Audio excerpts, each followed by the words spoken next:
Sa ika-15 taon ng kasal nila ni Meng Li, nakaupo na si Zhenyu sa mataas na posisyon sa himpilan ng pulisya. Ngunit dahil sa mga taong ginugol niya sa trabaho sa malalayong lugar, unti-unting lumayo ang kanyang ugnayan sa asawa. Habang tumataas ang kanyang ranggo at katayuan, nababawasan naman ang oras at atensyong inilalaan niya sa pamilya. Ang mga alitan ng mag-asawa, kasama ng matagal ang sama ng loob ni Meng Li, ay naging dahilan upang lumamig ang kanilang relasyon, at tila ba si Zhenyu ay walang pakialam.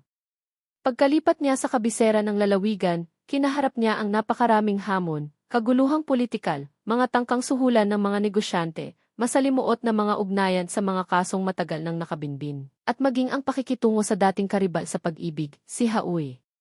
Sunod-sunod ang mga problemang dumating, hanggang sa halos hindi na niya alam kung saan magsisimula. Bago pa man nila maresolba ang mga hidwaan sa pagitan nila, isang lihim na liham at isang susi sa loob nito ang biglang gumulo sa kanilang tahimik, ngunit mapanganib na buhay. Nagsimula si Meng Li sa paghahanap ng pinagmulan ng susi, habang si Zhenyu naman ay napilitang habulin ang pusong tila hindi na kanya. Ang simpleng susi ay naging susi rin sa kapalaran nilang dalawa, nag-ugnay sa mga misteryong itinago sa loob ng 30 taon. Samantala, si Tianlu at ang kasintahan niyang si Anyu ay nagkasundong magkita para sa tanghalian malapit sa opisina. 11:30 pa lamang, umalis na si Tianlu ng maaga, at sumakay ng isang estasyon ng tren papunta sa isang Korean barbecue restaurant sa tabi ng Park Center, upang hintayin ang kasintahan. Pagdating niya roon, wala pa si Anyu, ngunit nag-text ito na may inaasikaso pa kaya pinaghintay muna siya. Dahil Biyernes noon, puno na ang kainan na madalas nilang puntahan. Ayaw sanang pumila ni Tianlu, ngunit iginiit ni Anyu na doon sila kumain, kaya kinuha niya ang numero ng pila at naupo sa labas upang maghintay. Hindi kalakihan ang restaurant, siksikan ang loob at wala nang bakanting upuan. Habang naghahanap ng maupuan, napansin ni Tianlu ang isang bakanting silya at agad lumapit. Ngunit bago pa siya makaupo, sinita siya ng lalaking nakapolo at maisuot na salamin. Anong ginagawa mo? Hindi mo ba nakikitang may tao rito? Medyo nahiya si Tianlu at agad humingi ng paumanhin. Pasensya na, hindi ko napansin. Hindi na nagsalita ang lalaki. Ilang sandali pa, lumabas ang isang babae na nakasuot ng bulaklaking bestida, may dalang merienda at umupo sa tabi ng lalaki. Mabilis siyang sumulyap kay Tianlu bago lumingon muli sa kasama. Walang nagawa si Tianlu kundi maghintay. Lumipas ang halos kalahating oras bago dumating si Anyu at natawag na ang numero 18. Alam niyang malapit na silang tawagin kaya tumayo siya, ngunit biglang lumapit ang magkasintahan kanina, bitbit ang numero 15 at iginiit na sila ang dapat mauna. Sinabi ng staff ng restaurant nang may pag-aalangan. Pasensya na po, pero ang numero 15 ay tinawag na kanina ng ilang beses. Kailangan na po ninyong maghintay. Sumimangot ang babaeng nakabulaklaking bestida. Kailan pa tinawag? 10 minuto lang akong bumili ng milk tea, tapos ganito. Niloloko niyo ba ako? Nainis si Tianlu at sumabat. Tinawag nga ang numero 15, 3 beses pa nga. Kung wala ka noon, kasalanan mo iyon. Sundin na lang natin ang patakaran. Biglang lumingon ang babae sa kanya, maihalong inis. Kaibigan kita. Bakit ka nakikisawsaw? Sumagot si Tianlu, matatag. Bakit hindi ako makikisawsaw? Nandito ako mula pa kanina, nasa likod ng numero ko. Ginugulo mo ang ayos ng pila, paano kami kakain ng maayos? Ginugulo raw. Nauna ako sa'yo. Bakit ka pa nagrereklamo? Matagal nang gutom si Tianlu at kanina pa nakapila, kaya lalo siyang nainis. Tinawag na ang numero mo pero wala ka, tapos ngayon gusto mong ibalik? Ano gusto mo, tulungan kitang isalin sa wikang tao. Ang babaeng nakasuot ng bulaklaking bestida ay halatang nainis sa sinabi ni Tianlu, ngunit bago pa siya makasagot, tumayo na ang lalaking maisuot na salamin upang ipagtanggol siya. Lumapit ito kay Tianlu, itinuro ang mukha niya at pasigaw na sabi. Sino ka para magsalita ng ganyan, ha? Akala mo ba ikaw lang marunong magsalita? Isa pang salita mo, gusto mo bang subukan kung ano mangyayari? Nang makita ni Anyu na tila magkakainitan na ang dalawa, mabilis niyang hinila si Tianlu at pinigilan ito. Halika na, wag mo nang patulan, bulong niya. Ngunit hindi nagpaawat si Tianlu at sumagot din ng pasigaw. Sino ang tinatakot mo? Halika rito kung matapang ka, tingnan natin kung sino ang babagsak. Agad lumapit ang manager ng restaurant upang awatin sila, hinila ang dalawang panigpalayo sa isa't isa bago pa lumala ang gulo.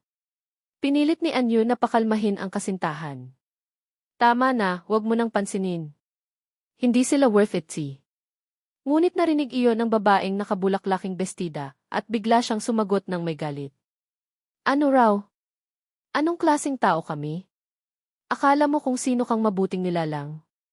Wala ka sigurong tamang pagpapalaki. Nabitawan ni Tianlu ang kamay ni Anyu at muling humakbang palapit. Sino raw ang walang pinag-aralan? Ulitin mo nga yan. Sumabat naman ang lalaking may salamin. Ano kung inuulit ko? Sa'yo ako nagsasalita.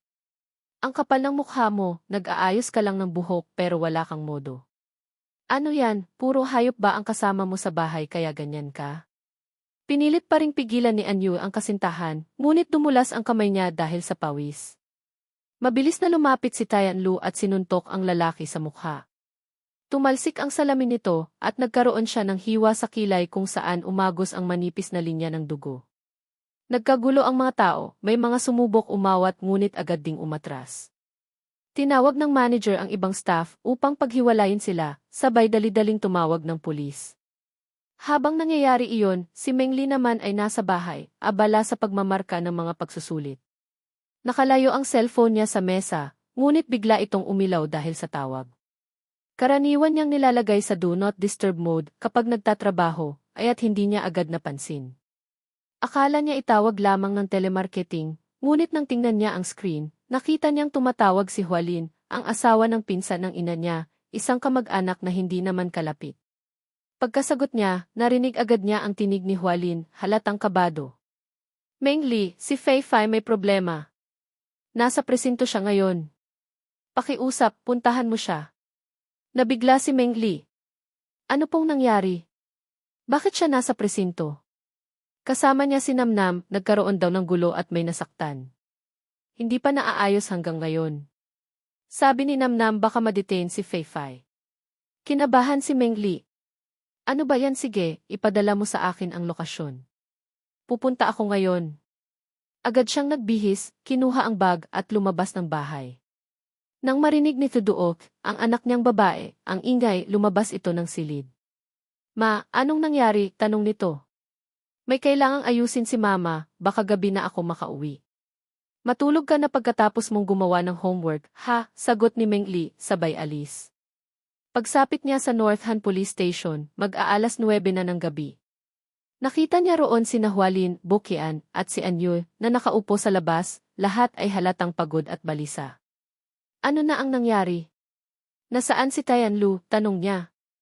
Ipinaliwanag ni Anyu ang lahat mula simula, kung paanong nagsimula ang alitan sa restaurant, at kung bakit nauwi ito sa suntukan. Kasalanan ko rin, insist pa akong doon kumain kahit puno. Hindi ko rin napigilan si Tianlu kanina, sabi ni Anyu, halos maiyak. Hinaplos ni Meng Li ang balikat niya at mahinahong sabi. Kalma lang. Ayusin natin ito. Sumabat si Hualin, halatang nag-aalala. Meng Li, pakiusap, kausapin mo ang mga pulis. Sobra naman yung hinihinging danyos, 20,000 yuan. Sabi pa nila kung hindi tayo papayag makipag-areglo, makukulong daw siya. Pwede bang si Zenyu na lang ang kumausap sa kanila? Hintayin mo muna, kakausapin ko muna ang officer, sagot ni Meng Li. Sa loob ng presinto, nakita niya si Tianlu, nakaupo mag-isa sa bench, nakayuko, tahimik. Sa paligid ay maingay, may mga lasing, mga taong nag-aaway, mga bata na nawawala. Nilapitan siya ni Meng Li. Tianlu. Nag-angat siya ng tingin, nagulat, at napahawak sa mukha, tila nahihiya. Ginulo mo na naman ang sarili mo, marahang sabi ni Meng Li. Alam mo bang halos himatayin sa kaba ang mga magulang mo? Tahimik sandali si Tianlu, sa kamarahang sabi. Ate, hindi ako papayag makipag-areglo sa ganong klaseng tao. Ako ang may kasalanan, kaya kung kailangan kong makulong, tatanggapin ko. Napailing si Meng Li. Huwag kang matigas ang ulo. Sige, ako na ang kakausap sa officer. Nang makausap niya ang officer Wang, halata ang pagod nito at malamig ang tono. Tungkol sa areglo, parehong panig ay alam na ang kondisyon. Kung ayaw niyo makipagkasundo, kami ay magpapatuloy sa administrative detention. Nang marinig iyon, napalunok si Meng Li. Pero sobrang laki naman ng hinihingi nila. Pwede bang ayusin pa ito kahit isang pagkakataon lang? Tumingin sa kanya ang opisyal, bahagyang umiling. Depende yan sa kabilang panig. Kung hindi sila papayag, wala kaming magagawa. Kalma lang na sumagot si Meng Li. Tama, hindi ako ang may queen magpasya, pero hanggat may puwang para sa pag-uusap, dapat pa ring ipagpatuloy ng pulisya ang proseso ng pag-aayos, hindi po ba? Sana ay mabigyan pa kami ng pagkakataong makipag-usap muli. Agad siyang pinutol ni Official Wang, kasama, narinig ko na yan. Hindi dahil ayaw naming makipag-ayos, kundi dahil ang pinsan mong lalaki, noong tanghali habang nasa proseso ng pagkakasundo, ay sobrang matigas ang ulo. Hindi siya umamin na siya ang may kasalanan at hindi rin taos puso ang kanyang asal.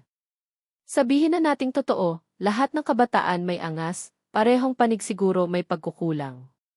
Pero kahit gaano pa kabastos o kababa ng pananalita ng kabila, sa huli, pinsan mo pa rin ang unang nanakit. Tama ba ako? Mabilis na tumango si Meng Li.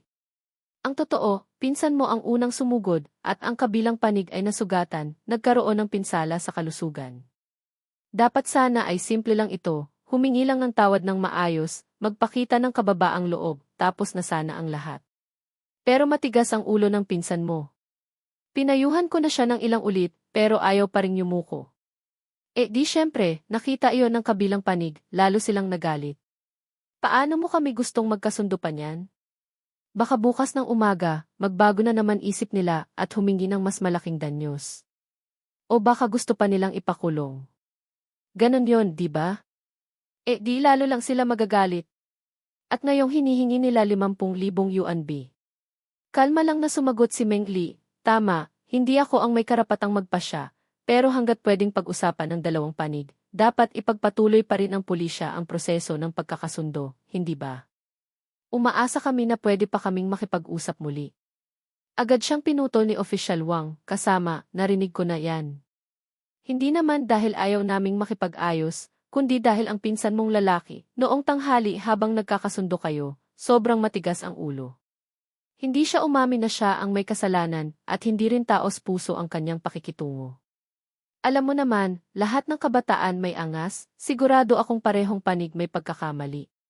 Pero kahit gaano pa kabastos o kababa ng asal ng kabilang panig, sa huli, pinsan mo pa rin ang unang nanakit, hindi ba? Mabilis na tumango si Meng Li. Ang totoo, siya talaga ang unang sumugod at ang kabilang panig ay nasugatan, nagkaroon ng pinsala sa kalusugan. Dapat sana ay simple lang, humingi lang siya ng tawad ng maayos, magpakumbaba, tapos na sana ang lahat. Pero matigas pa rin ang ulo niya. Pinayuhan ko na siya ng paulit-ulit, pero ayaw pa rin yumuko.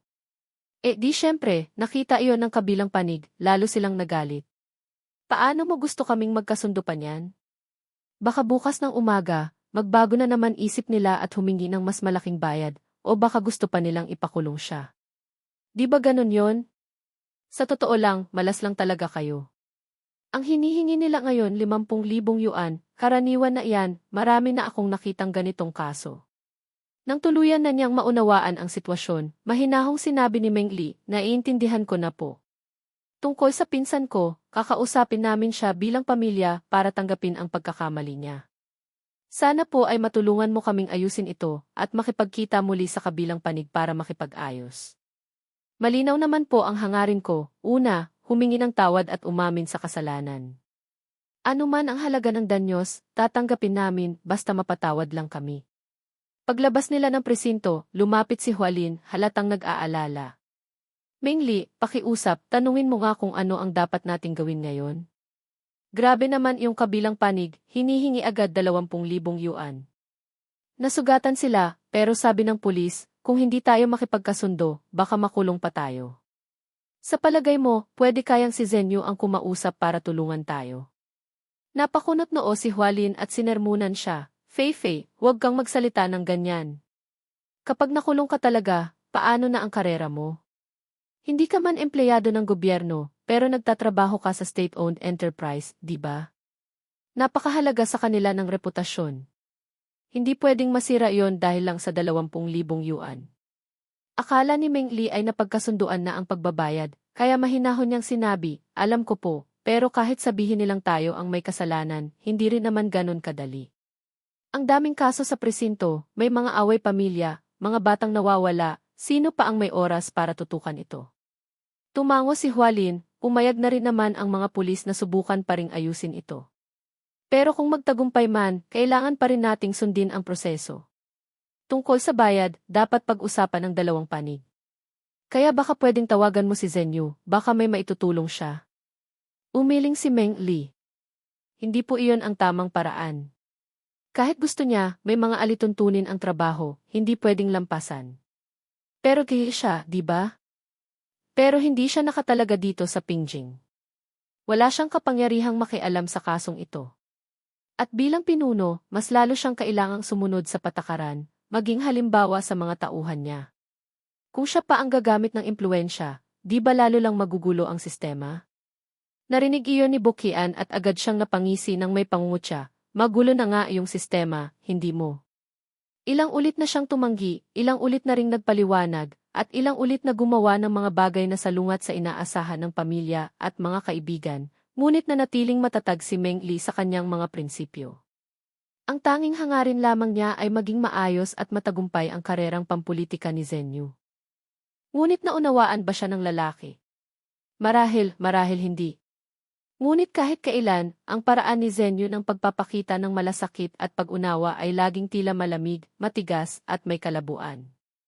Sa mga taon na lumipas habang si Zhenyu ay nasa malayong lugar dahil sa trabaho, unti-unting nabawasan ang kanilang mga pag-uusap. Samantalang si Meng Li, mas lalo pang nagsakripisyo para sa pamilya. Dahan-dahan, ang mga sama ng loob ay naipon sa kanyang dibdib, hindi alam kung saan ibubuhos. Nararamdaman niyang sobrang bigat na ng mga responsibilidad na pasan niya. Gusto na niyang ilapag ang lahat, huminga at magpahinga kahit sandali.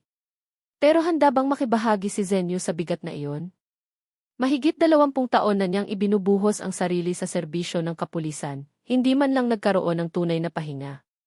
Hindi kailanman tinanong ni Meng Li kung ano ang iniisip ni Zhenyu, ngunit alam niyang kailanman ay hindi titigil ang lalaki, hindi para sa kanya, ni para kanino paman. At sa katayuan ni Zhenyu ngayon, marahil ni hindi na posible ang paghinto. Mula pa nang pumasok siya sa pag-aasawang ito, alam na ni Meng Li ang magiging kapalit. Tinanggap niya na sa habang buhay na ito, siya ang kailangang magsakripisyo. Ngunit ngayon nagsisisi ba siya? Walang sagot si Meng Li. Hindi sana siya tatawag kay Zhenyu, ngunit alam niyang tatawag din ang kanyang ina kahit ayaw niya. Kaya napilitan siyang mauna na lamang magbigay ng abiso. Ang hapunang iyon ay inihayag ni Jin Rui sa pinakahuling sandali. Bandang 4:00 ng hapon, nakatanggap si Zhenyu ng tawag mula sa hepe ng tanggapan ng pamahalaang bayan ng lungsod ng Xinyuan. Maikli lang ang sinabi, may ilang mahahalagang bisitang darating sa Ngiti Rens ngayong gabi at iniutos ng alkalde na dapat siyang dumalo sa pagtanggap. Wala nang ibang paliwanag. Hindi madaling maging lider kaya't hindi rin makapagtanong ng marami si Zhenyu. Bilang pangalawang alkalde na nangangasiwa sa mga usaping pampulitika at pangseguridad, at sabay na hepe ng kagawaran ng pulisya, may libu-libong tauhan siyang pinamumunuan. Malaki ang kanyang papel sa lungsod, ngunit sa loob ng sistemang pampamahalaan, mababa pa rin ang kanyang ranggo. Bukod pa rito, bata pa siya at kulang sa karanasan. Sa hanay ng mga pinuno ng lungsod ng Ngiti Ren, siya ang halos pinakabata, halos nasa dulo ng listahan.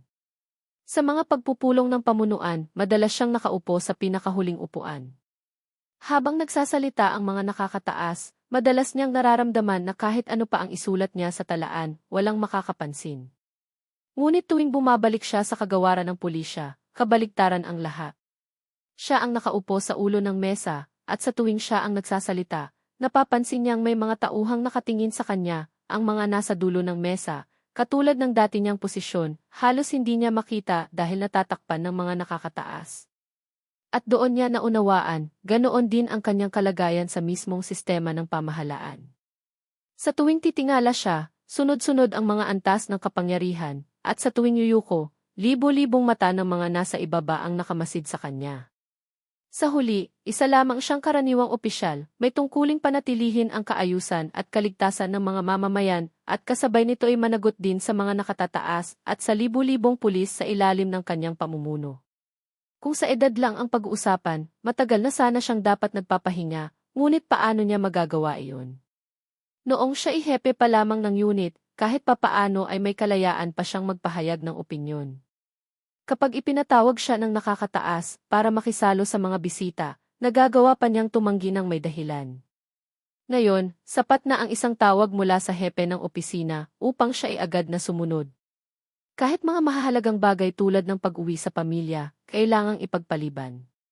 Matagal na rin mula nang huli siyang umuwi.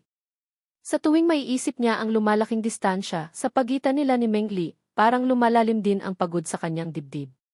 Ngunit sa posisyon niya ngayon, may mga bagay na hindi na maaaring gawin ayon sa sariling kagustuhan. Kung mga himpilan lamang ng pulisya sa distrito ang usapan, madali lang sana. Isang salita niya lang at tapos na ang usapan.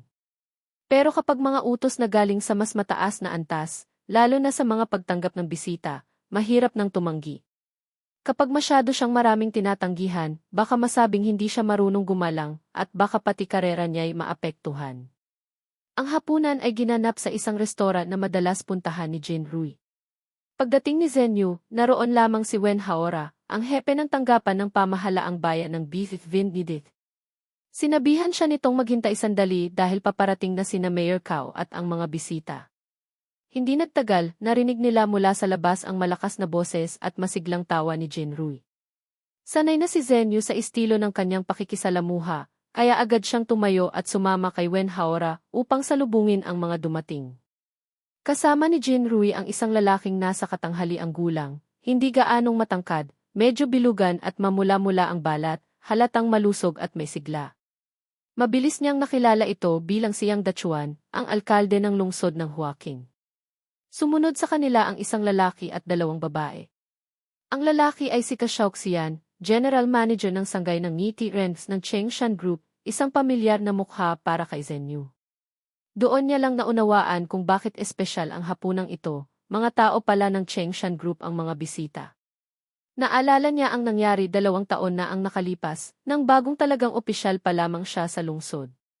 Panahong iyon, itinakda ng pamahalaan ng lungsod ang target sa pamumuhunan na aabot ng mahigit 100 bilyon. Dahil dito, halos hindi na makatulog sa pag-aalala sina Jin Rui at Secretary Shai Zong. Sa loob ng 6 na buwan, dahil hindi maganda ang resulta ng pagsusuri, sunod-sunod silang nagsagawa ng mga pagpupulong upang maghanap ng paraan para mapalakas ang kampanya sa pamumuhunan. Kapag balisa ang mga pinuno, lalong hindi mapakali ang mga nasa ibaba. Bilang bagong miyembro ng konseho, nasa alanganin ang katayuan ni Zhenyu at naramdaman niya ang matinding presyon mula sa iba't ibang panig. Sa huli, napilitan siyang lumapit kay Li Feng, dating kaklase at kasamahan sa dormitoryo, na ngayon ay mataas na opisyal sa punong tanggapan ng Chengshan Group. Matagal na silang hindi nagkikita, ngunit dahil sa matagal na pagkakaibigan, agad pumayag si Li Feng na imbitahan si Chairman Guang Sixian upang bumisita sa Ngiti Rents para sa isang investment survey. Sa panahon ng pagbisita ng grupo, personal na sinubaybayan ni Zhenyu, Secretary Shai, at Jin Rui ang buong proseso. Si Guang Sixian, bagaman nasa edad na, ay masigla at mahilig sa mga pagtitipon. Halos gabi-gabi, may inihahandang magagarbong piging para sa kanya. Sa tuwing naaalala ito, hindi maiwasan ni Zhenyu na mapakunot noo. Ngunit sa kabutihang palad, naging maayos ang negosasyon ng dalawang panig. Di nagtagal, matagumpay na lumagda ang Chengshan Group ng kasunduan sa pamahalaang lungsod, at opisyal na nagbukas ng sanggay sa Ngiti Rents. Ang proyekto ay umabot sa halaga ng mahigit 4 na bilyon, at nagbigay ng trabaho sa mahigit 2,000 mamamayan. Si Xiaoxian ay isa sa mga kasama ni Guang Sixian noong isinagawa ang pagbisita at pagsusuri sa lungsod. Pagkaraan ng proyekto, siya ay itinalaga bilang General Manager ng lokal na sanggay at nanatiling nakabase roon ng pangmatagalan. Sa mga usaping may kinalaman sa kaligtasan sa paggawa at mga proseso sa administrasyon na nasasakupan ng kagawaran ng pulisya, at alinsunod sa patakaran ng pagpapabuti ng kapaligiran para sa pamumuhunan, madalas magbigay si Zhenyu ng tulong at suporta sa Chengshan Group. Dahil dito, nagkaroon sila ni Xiaoxia ng maayos na ugnayan at paggalang sa isa't isa. Kaya't malinaw na ang hapunan ngayong gabi ay may kaugnayan sa proyektong pampamuhunan na minsan ay tinulungan ni Zenyu na isulong. Unang ipinakilala ni Jin Rui si Yang Dachuan kay Wen Hao bago pa niya ipakilala si Zenyu. Nang siya'y ipakilala, labis na masigla ang tono ni Jin Rui, pati ang mga salitang ginamit ay sobrang papuri. Loyang, ito si Zenyu, ang pangalawang alkalde at sabay na direktor ng kagawaran ng pulisya ng lungsod na madalas kong banggitin sa iyo. Siya ang matatag na kalasag ng mga mamamayan ng Ngiti Ren, ang tagapangalaga ng kanilang seguridad at kapayapaan. Hindi maiwasang medyo mailang si Zenyu. Sa totoo lang, para sa kanya, mas mabuting huwag nang magsalita ng ganoong uri ng mga labis na papuri. Sa kababaang loob, dapat sana itumugon siya ng may ilang salitang magalang. Ngunit kilala niya si Jin Rui, isang taong mahilig sa palabas at pagpapakita. Alam niyang ang mga salitang iyon, bagamat tila puri para sa kanya, ay sa katunayan ay paraan ni Jin Rui upang purihin ang sarili, dahil lahat ng tagumpay ng mga nasasakupan ay itinuturing na bunga ng matalinong pamumuno pinang nakatataas. Kaya't tanging ngiti lamang ang isinagot ni Zenyu, walang ipinakitang emosyon sa mukha. Muling nagsalita si Jin Rui. Siguro'y nagkita na kayo ni Mayor Yang, hindi ba, Vice Mayor Zen? Magalang na bumati si Zenyu sa alkalde bago sumagot. Nagkita na po kami, pero madalas ay sa telebisyon lamang. Ang tanging pagkakataon na nagharap kami ng personal ay noong pagpupulong ng pampuok na seguridad sa pagtatapos ng nakaraang taon. Tumango siyang Dachuan at mumiti ng bahagya. Magaling ang alaala mo, bata. At idinugtong pa niya. Hindi pa ako ipinapakilala ni Mayor Cao, pero narinig ko na ang tungkol sa iyo. Ang pangalan mong Zenyu, na nangangahulugang tagapamuno sa gitna ng unos, ay talagang akma sa iyo. Isa ka sa mga kinikilalang mukha sa sistema ng pampuok na pulisya.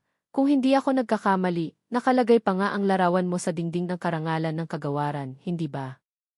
Mga titik ng pangalan niyang Zenyu ay nagdadala ng kahulugang nangunguna o nagbubukas ng daan.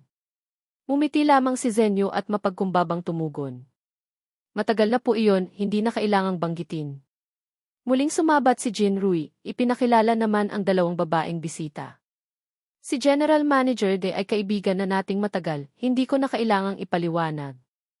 Ang babaeng ito ay si Lurong, pangunahing tagapamahala ng Chengshan Group na dumating para sa proyekto, at ito naman ang kanyang assistant, si Xiao Jiang.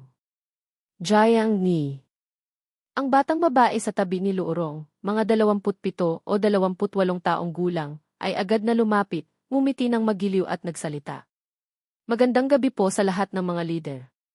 Ako po si Jiang Mu, Jiang tulad ni Jiang Xia, at Mu tulad ng kahoy na naliliguan sa sikat ng araw.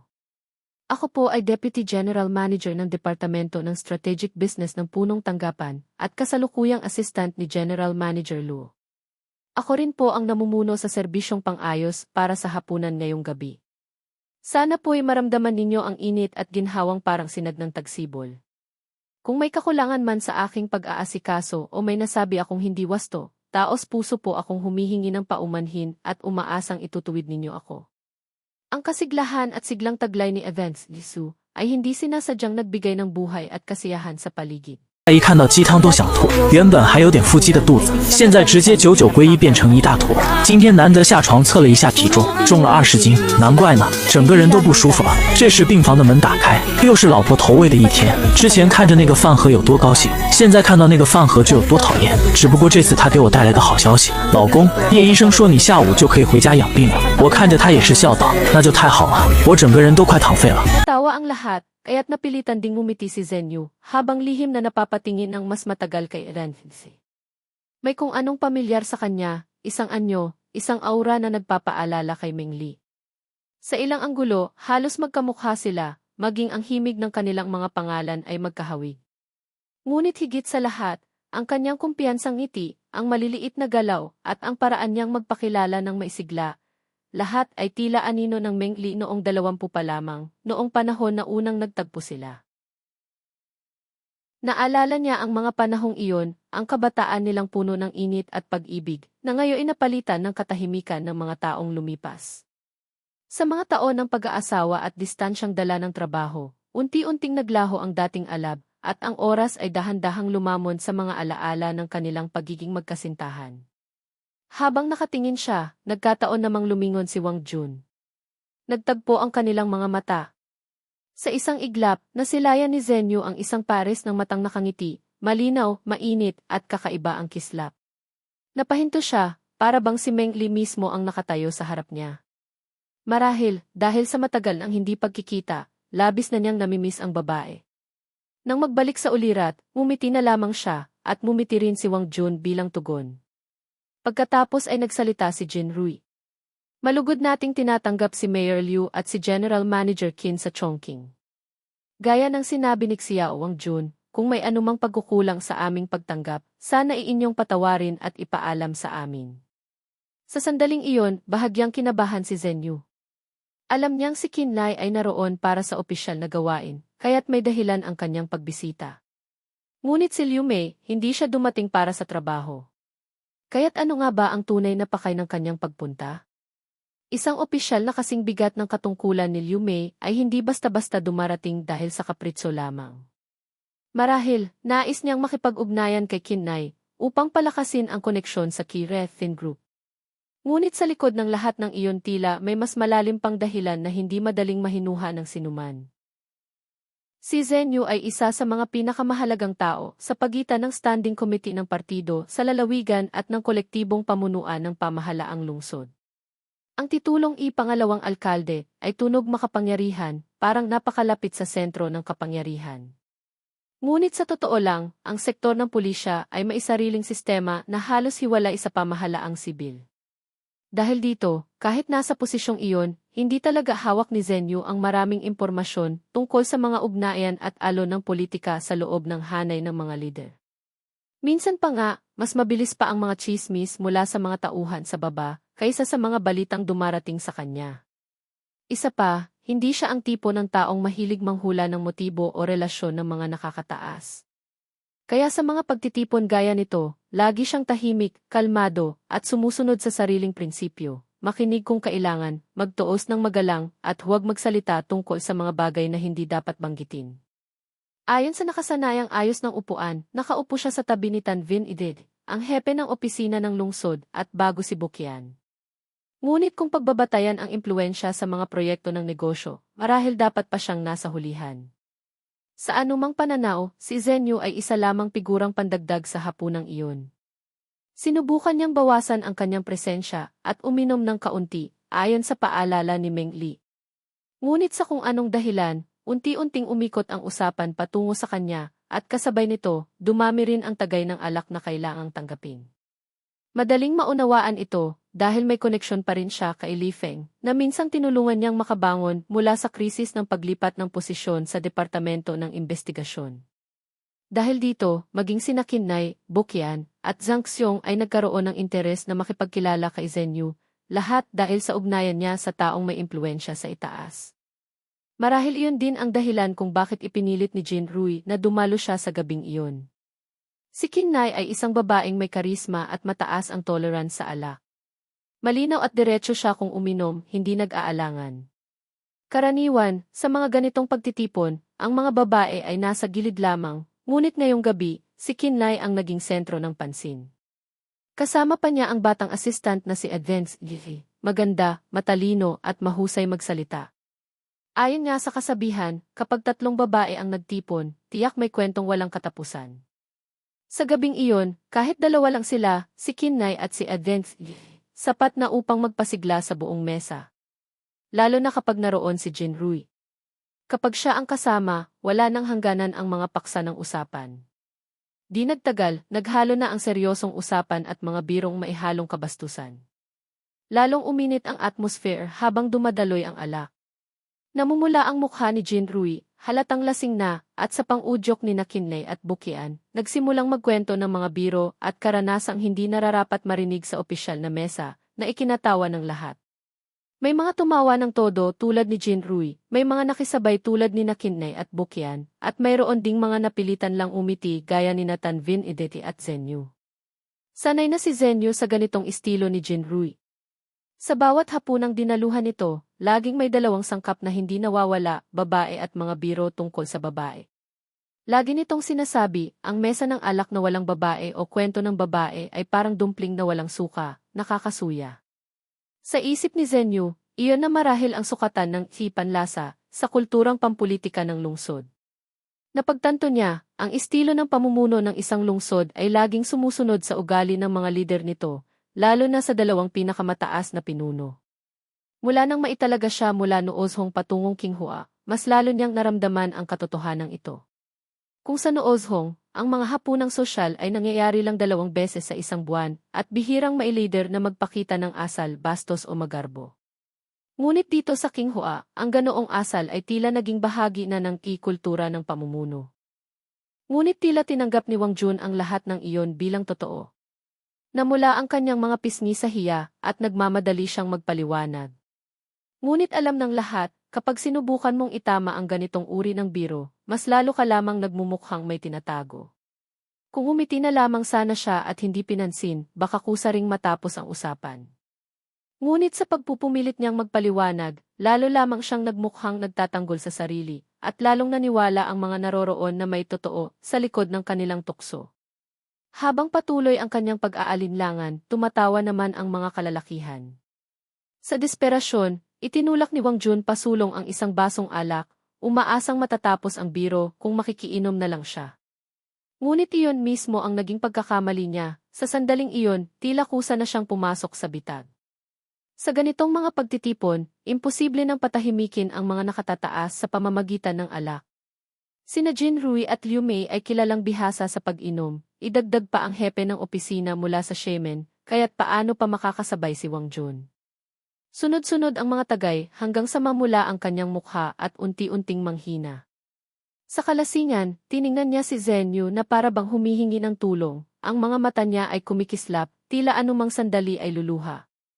Napansin ito ni Kinnay, na agad nagsalita, Vice Mayor Tong, tingnan mo naman ang aming assistant na si Wang Jun, para sa iyo halos siya'y nagsakripisyo. Hindi mo ba siya tutulungan? Bagaman ayaw niya, napilitan si Zenyu na tanggapin ang tagay at inumin iyon bilang ganti. Ngunit matapos ang una, sumunod ang pangalawa, pangatlo, hanggang sa mawalan siya ng bilang.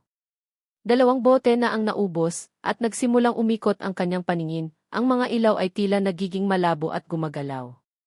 Nang tumingin siyang muli kay Wang Jun, tila baga natabunan ng manipis na ulap ang kanyang paningin, ang mukha nito ay nagmistulang si Meng Li. Ang kinang sa mga mata, ang mahinhin ngunit matatag na aura, ang bahagyang pamumula ng pisngi, lahat ay nagpapaalala sa kanya ng isang taong matagal na niyang kinalimutan. Ngunit alam niya, hindi si Wang Jun ang tinitingnan niya. Sa likod ng lahat ng iyon ay si Meng Li, ang alaala ng isang kabataang pag-ibig na matagal nang naglaho. Ang anyo ni Wang Jun ay tila isang aninong sumanib lamang sa imaheng iyon, isang ilusyon na likha ng alak, ng pagod, at ng mga alaala. Sa isang iglap, nawala ang lahat. Ang kilig na dumaloy sa kanyang dibdib ay hindi para kay Wang Jun, kundi para sa isang nakaraan na hindi na kailanman maibabalik.